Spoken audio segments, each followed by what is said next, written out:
Howdy. My name is Nonat, and welcome to the first part of my deep dive into the Oracle class for Pathfinder 2nd Edition.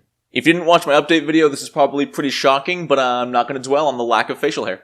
Oracles, in my opinion, are the single most complicated class in the entirety of Pathfinder 2nd Edition. More than wizards, more than witches, they just take spellcasting to a whole new level.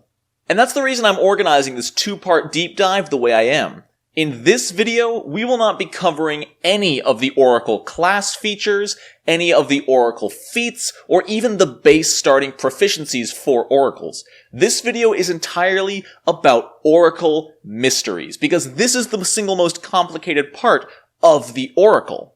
You can think of a mystery sort of like an Oracle's deity, as this is where they gain their divine power. But everything about it you can see in the corner, the mystery benefit, the trained skill, the granted cantrip, the revelation spells are all a bit strange. So let's go ahead and dissect this piece by piece.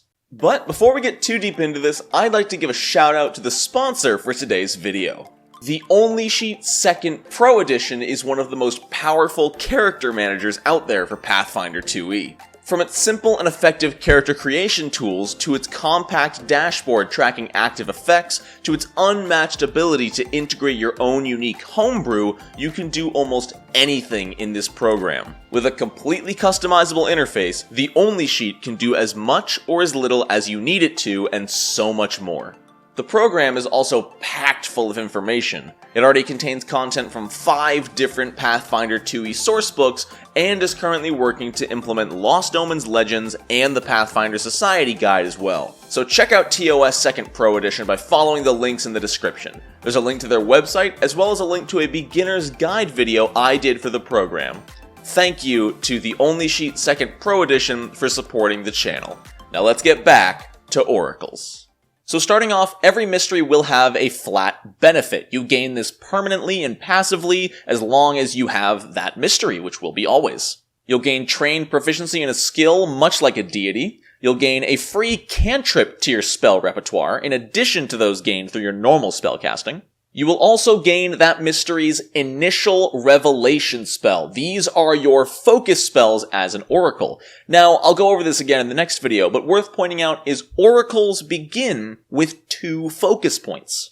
The reason they have a second focus point is because of the Related Domains tab of the mystery, which at first level lets you pick a domain spell from one of the domains associated with your mystery. Now, this will be effectively a cleric domain spell, so don't expect anything too game-shattering, but this does mean you start with 2 focus points, and even the domain focus spell you picked is given the Curse-bound trait, and is treated as a revelation focus spell.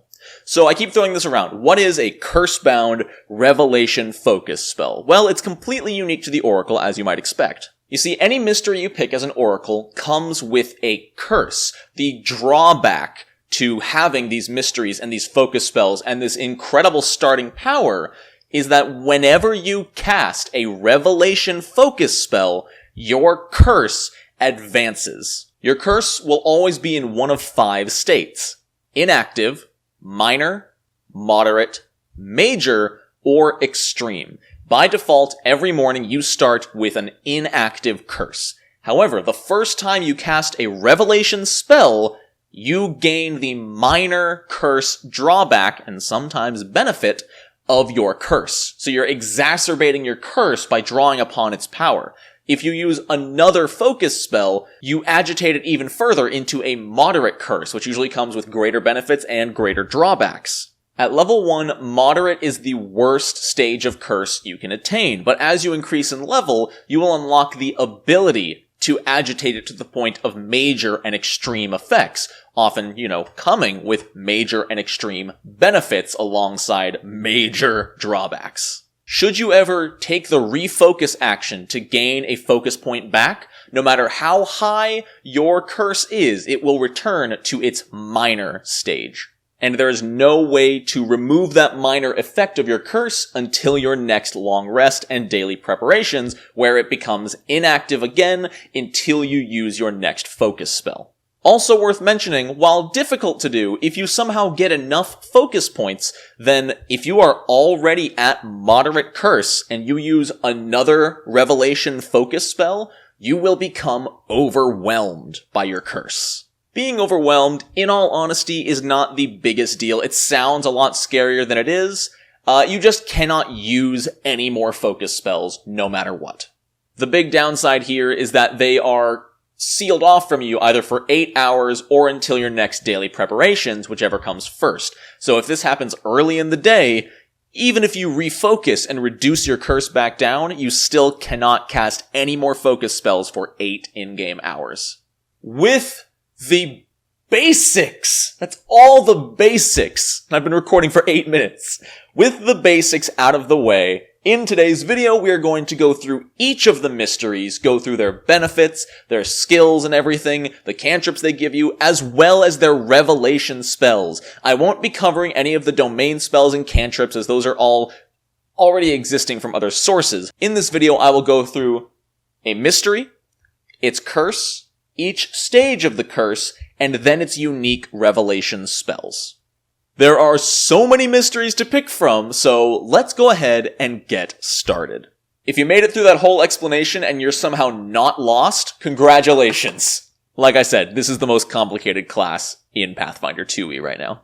Starting off with one of my personal favorites is the Ancestors mystery. Effectively, something in your past, some of your ancestors down your lineage grant you this divine power, and you dig deeper into your own heritage to find out more about it. When you take this at first level, or a higher level if you're taking it as a dedication, you gain an additional first level ancestry feat, and you gain an additional ancestry feat at 11th level. The only stipulation on these is they cannot physically change you. So if you take the hag ancestry, you can't take the claws from this, because you're learning more about your heritage. Your heritage isn't changing you. You become trained in society, you gain the guidance cantrip, and I will be going over Ancestral Touch, Ancestral Defense, and Ancestral Form after we talk about the curse. You can take any free domain spell from the death or family domain. Now for the real meat, the Curse of Ancestral Meddling. Effectively, when you draw on your ancestral power, your ancestors vie for control over you effectively. They start swaying you and pushing you in specific directions. The first time you use a focus spell during the day, you roll 1d4. Depending on the result, one of these 3 ancestors don't necessarily take control, but they start swaying you and guiding you in specific directions. A martial, skillful, or spell-casting ancestor. What does this mean? Well, as you can see, the martial ancestor prefers the strike action. If the martial ancestor is in control, and you try to do any action other than striking, you have to roll a flat DC 4 check, and if you fail, you lose your action. You get confused and thrown off fighting against your ancestor that you completely lose the action entirely. That's all this does at the minor level. However, if you exacerbate that to the moderate level, you start to gain bonuses from doing the actions your ancestor wills. In the same example, if we are in the moderate stage of our curse, and we make a strike action while the martial ancestor is in control, we gain a +1 status bonus to our attack roll, and +2 to damage. This is really good. Granted, you're an oracle, so you're already not the most physically inclined in attacking, but especially on a dedication, for example, I'm playing a fighter with the oracle dedication, this is really good for a dedication on a martial class. But it goes beyond that. You get a +1 status bonus to skill checks and perception checks if the skillful ancestor is in control. And like I said, they aren't in control. I'm just using that wording to make it a little easier to understand. And if the spellcaster ancestor is in control, your non-cantrip spells without a duration gain bonus to damage or healing equal to the spell's level. It's not the best, in my opinion. I think the martial one is clearly the strongest, but the spellcasting one is still nothing to sneeze at. Should you be high enough level and exacerbate your curse to the major stage, you gain a +1 status bonus to attack rolls and +6 to damage if it's the martial ancestor, a +2 bonus to skill and perception checks if it's the skillful ancestor, and if it's the spellcaster ancestor, you get a bonus to damage or healing equal to the spell's level +3. Also, I never mentioned it, but when this does happen and you roll the d4, if you roll a 4, you get to choose which one you would like, which is really powerful.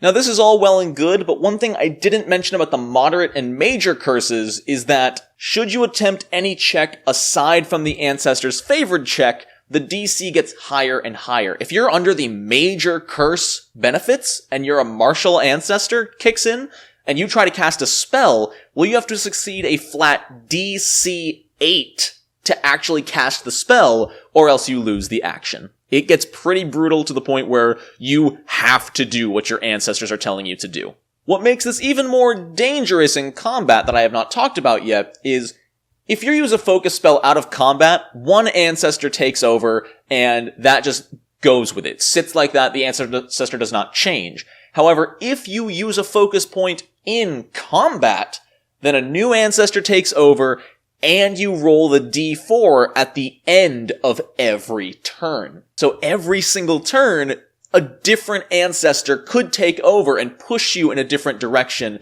And I think this is really cool. It could really screw you over. If you have a really easy strike in front of you to kill an enemy and be safe, and you get the skillful ancestor, well, I hope you're either going to trip or shove them or just run away. Luckily, the only skills that require the flat checks are the other types of skills. Striking, skill checks, and spellcasting. You can move normally, no matter which ancestor is in control. Now moving on to the revelation spells of the Ancestral Mystery. First off is Ancestral Touch, which is honestly pretty dang great. For one action, you can touch a creature.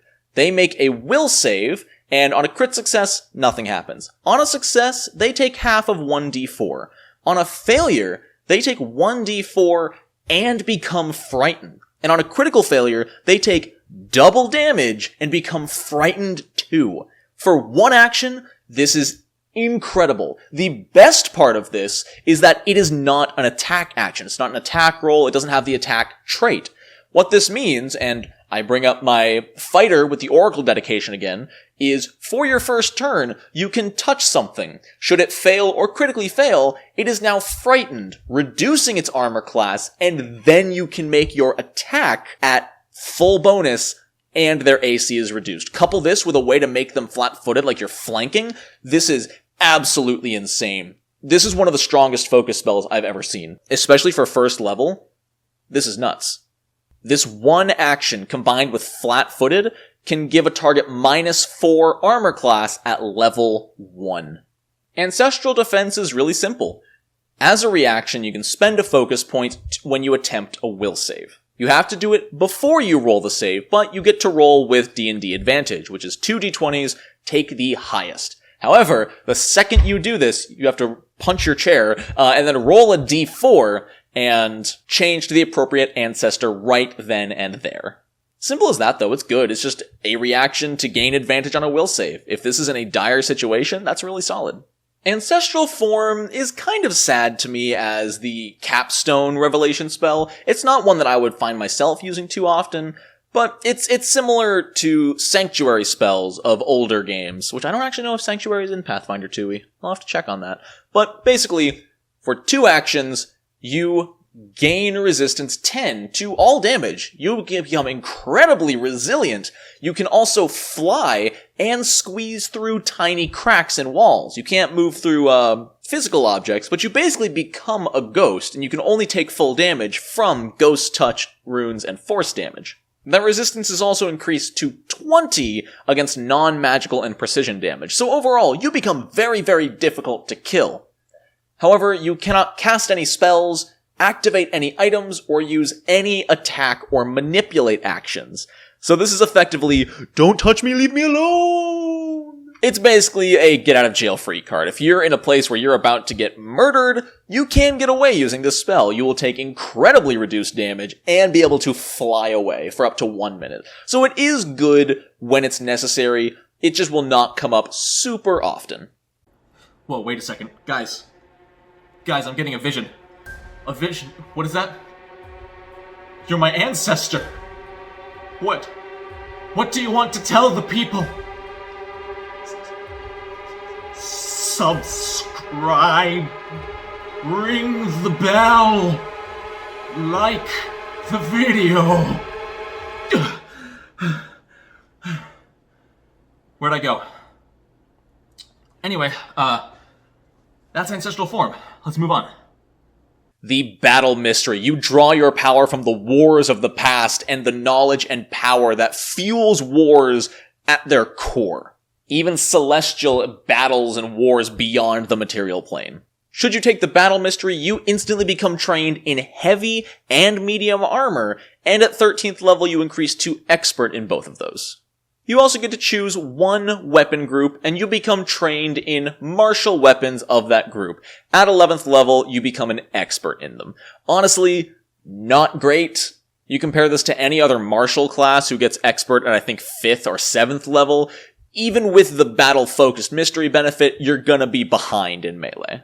You become trained in athletics, you gain the shield cantrip, and 3 revelation spells we'll be going over later, Call to Arms, Battlefield Persistence, and Heroic Feat, and you can take a free domain spell from the Might or Zeal domains. And the Zeal domain is really good, if I remember correctly.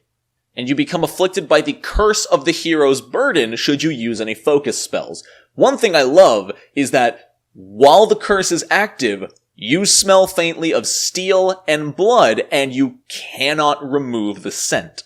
You also appear more muscular and can constantly hear the clash of swords and armor and metal like a war going on just in the distance. Always.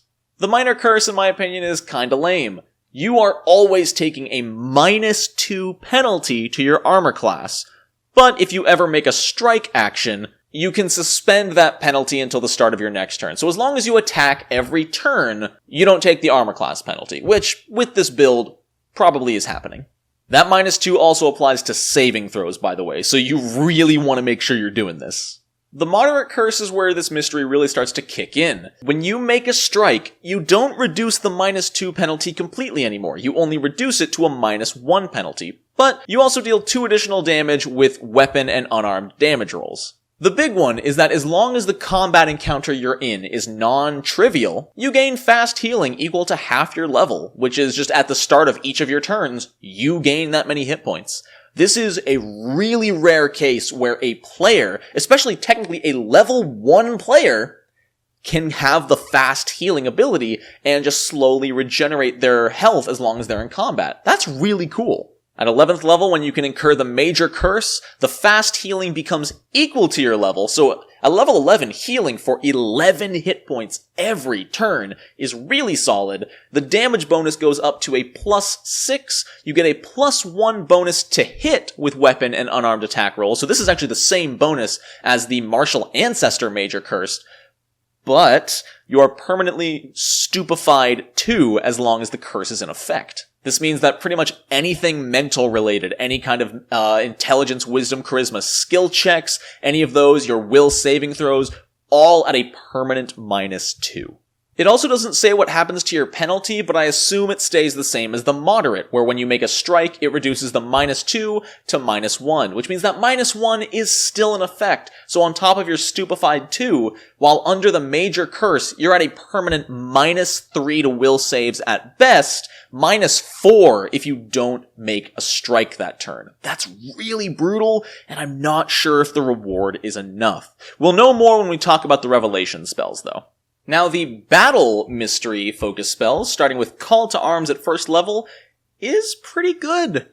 As a reaction, when you're all rolling initiative, in a 20-foot emanation around you, you and all allies gain a +2 bonus to their initiative, as well as gaining temporary hit points equal to the level of Call to Arms. Remember that focus spells are always heightened to half your level, so it'll never be a lot, but they do last for 1 full minute, so long as they are within 20 feet of you when you use the spell. This is pretty good. It will activate your curse the second you start combat, but it's still pretty good. +2 to initiative to all allies is fantastic. And yes, this does stack if the person happens to have the Incredible Initiative General feat, as that is a circumstance bonus, and this is a status bonus. Very nice. Battlefield Persistence at 3rd level is another reaction, and you are about to attempt any saving throw.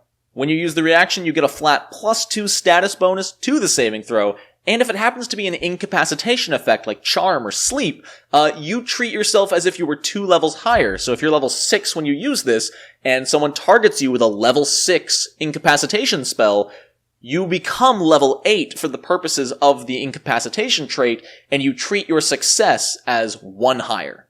Really solid. Heroic Feat is such a strange feat. I don't know how I feel about it. For 2 or 3 actions, you call upon the power... I wish I was making this up! You call upon the power of the fighter class! And you get to use 1 common fighter feat, equal to or lower level than the heroic feat spell. The feat must be an action of some kind. It can't be a passive benefit. And if you cast the spell using 2 actions, you can use any fighter feat that is 1 action. If you cast the spell using 3 actions, you can use any of the fighter feats that are 2 actions. I hate that their capstone spell is you can pretend you're a fighter that's half your level. I hate this. You know I hate this.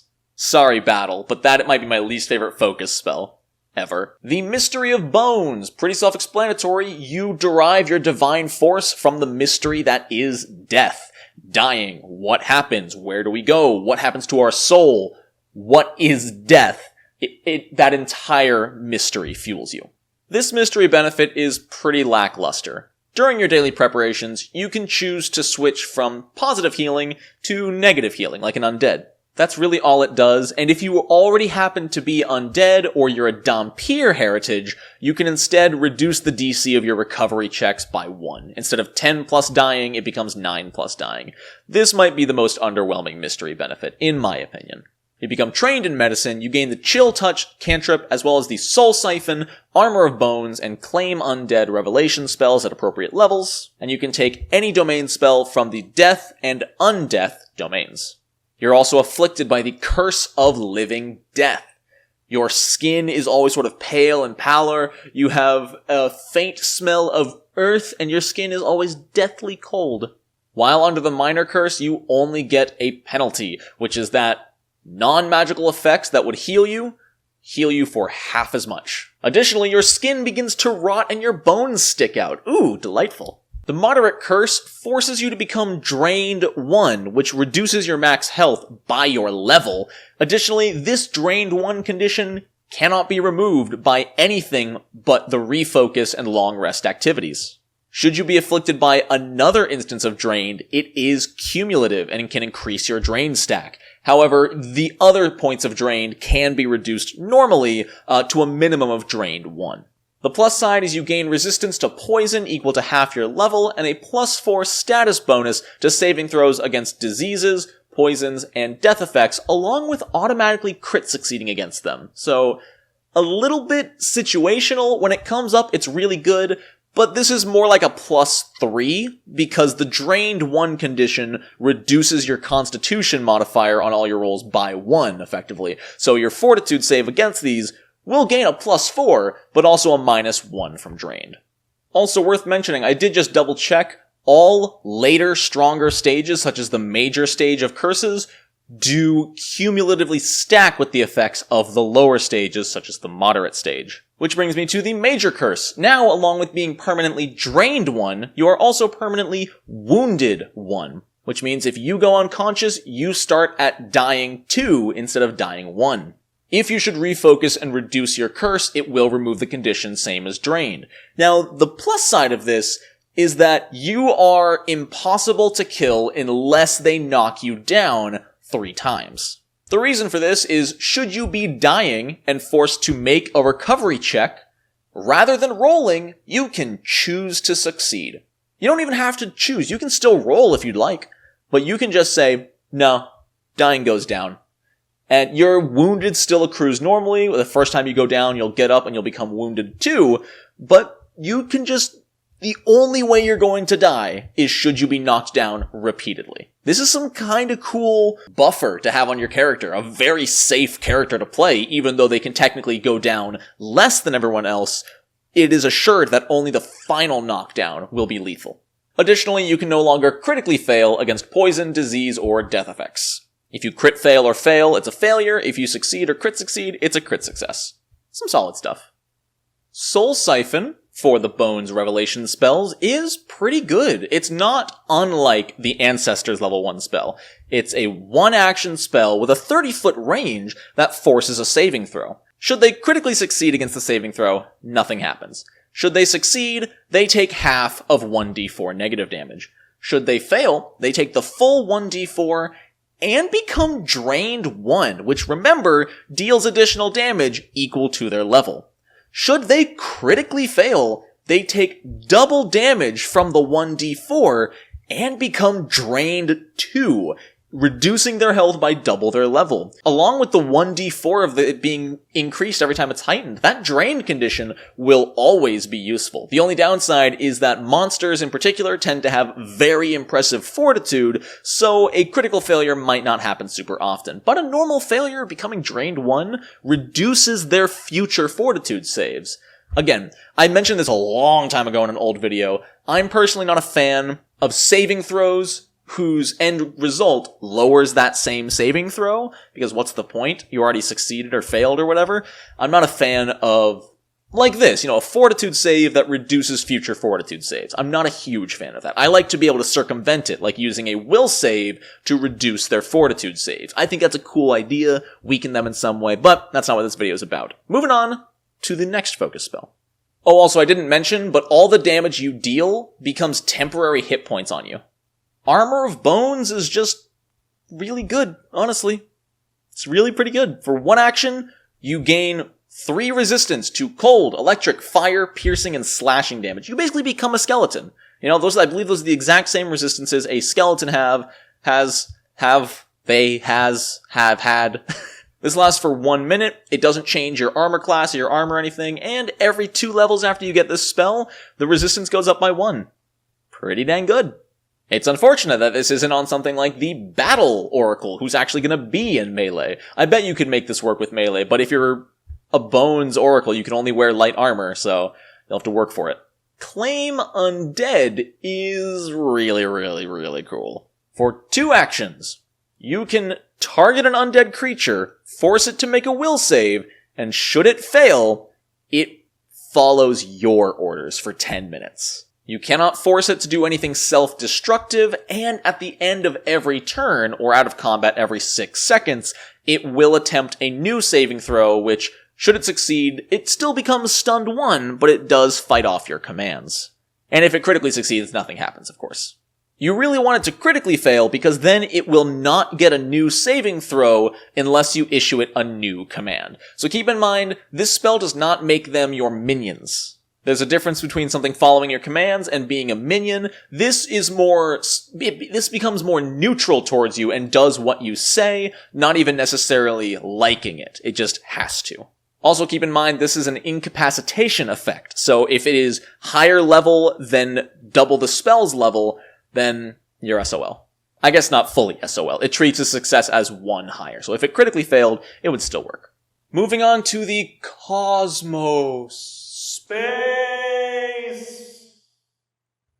You get your powers from the divine mystery of the different planes and the cosmos and whether we're really alone out here. Even though, in the world of Pathfinder, they know they're not alone. This mystery benefit is probably one of the single strongest. You gain resistance equal to 2 plus half your level to all physical damage. That's disgusting. We just talked about the Bone Armor level 1 focus spell. They have to cast a spell to do that. They just get it at all times. Permanently. You're trained in nature, you get the Dancing Light cantrips, you get the Spray of Stars Revelation spell at level 1, and then later on you get Interstellar Void and Moonlight Bridge, which sounds like some Sailor Moon stuff. And you can take a free domain spell from the Darkness or Moon domains. You also become afflicted by the Curse of the Sky's Call. You are literally lighter and more hollow than you should be because you're so drawn to the heavens. Your eyes always glow with a starry light, and your hair and clothing are kind of always fluttering and flitting about you, because you just always look like at any moment you could just float off. Should you incur your minor curse, you become enfeebled 1, getting a -1 to all strength-related rolls in DC, as well as an additional -2 penalty to saves and DCs against any kind of forced movement, such as being shoved or tripped or grappled. That's pretty brutal, not gonna lie. I mean, I guess you get the really good resistance, you better have a really bad curse. The Monarch Curse is a little confusing. First off, you become enfeebled 2, which is really brutal. The penalty against movement effects becomes -3, but now I'm not sure if tripping counts as forced movement? It counted grapple, so I assumed it would count tripping, but apparently you get a +2 bonus against attempts to trip you, and you also take half as much damage from falls, which I wonder if that applies to the falling from the trip. I suppose that'd be up to the GM. You instantly gain the effects of the powerful leap and quick jump skill feats, you only weigh half as much, and your bulk, if somebody is trying to carry you, is also half as much. It is not half as much for you, but it's half as much for someone trying to carry you, which is hilarious. My favorite part of this, that I did skip over so I could talk about it last, is you are treated as one size smaller for wind effects. You're so light that you can just... Oh, I love it. Let's see what the Major Curse does. You literally stop touching the ground. You float just above the ground beneath you. You become enfeebled 4. Checks made to force movement on you are at -4, but you can walk on water. You gain the cloud jump skill feat, and you don't leave tracks, trigger weight-sensitive pressure plates, or connect with the ground in any way. This is really cool. This is really different from the previous 3 curses we've seen, as this one isn't super combat-related in almost any way. Yes, the pushing and shoving and stuff is definitely bad, but it's really cool. It's just a lot of like, okay, hold on, I need to make myself lighter, let me exacerbate my curse so I can just sort of separate myself from the ground. It's a really cool dynamic that could lead to some really funny situations should you encounter a very large fan. Spray of Stars? Again, I keep getting really impressed by these Oracle focus spells. They're really solid. It's similar to Lay on Hands. You shoot out a 15-foot cone of flaming stars. Everything gets a reflex save. Should they critically succeed, nothing happens. Should they fail, they take 1/2 of 1d4 and become dazzled for a round. Remember, when you're dazzled, everything is concealed, so you have to roll a flat DC 5 check to even hit something. Should they fail, they take the full d4 and are dazzled for 3 rounds on a normal failure is great. And then if they critically fail, it's double damage and dazzled for a full minute. And say it with me, 1 minute is basically an entire encounter. To be able to dazzle multiple targets for a whole encounter, that's really good for a 2-action spell. Really solid stuff there, Cosmos. Interstellar Void is one of the most brutal spells I've ever heard, just because of the flavor. You pick one target within 30 feet and they make a Fortitude saving throw. This functions like a normal, basic Fortitude saving throw, and should they fail, they take 3d6 cold damage, because they are enveloped by the freezing void of space? What? So freaking cool. You wrap them in the void of space and chill them to their core, and they take 3d6 damage every turn you sustain the spell. What's really interesting, rules as written I believe, is even if they critically succeed their Fortitude save, they just don't take any damage that turn. It does not end the effect. It is just a basic Fortitude saving throw, as you can see in the top right corner there. Additionally, even if they critically succeed, they're fatigued 1, which I believe is -1 to armor class and all saving throws as long as the effect persists, and they can't get rid of it. So even damage aside, being able to say, you're fatigued for 1 minute with no way to stop it? Ridiculous. And just to be 100% thorough, I went and rechecked the basic saving throw rules, and yes, the only thing a critical success does on a basic saving throw is negate damage. That's all it says. This spell is busted. Moonlight Bridge. You make a bridge. Like, It has specific, like, 10 feet wide, 120 feet, 45-degree angle, as well as its own stats for armor class and hardness and stuff, but really, you make a bridge. That is the spell. Really, nothing can get through the bridge either. It says physical, ethereal, and incorporeal attacks are blocked by the bridge, which is really great. Should the bridge ever run out of hit points, it does disappear, and you can dismiss it as an action. What this means is, yes, you and your team can cross that gap, get across before the enemies do, and as the enemies are following along the bridge, you can just, boop, and they fall to their death. Really simple. I feel like they should have switched this and the Void one.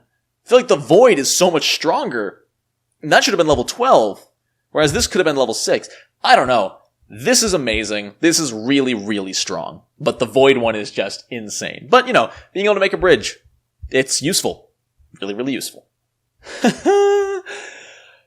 what? We're halfway done.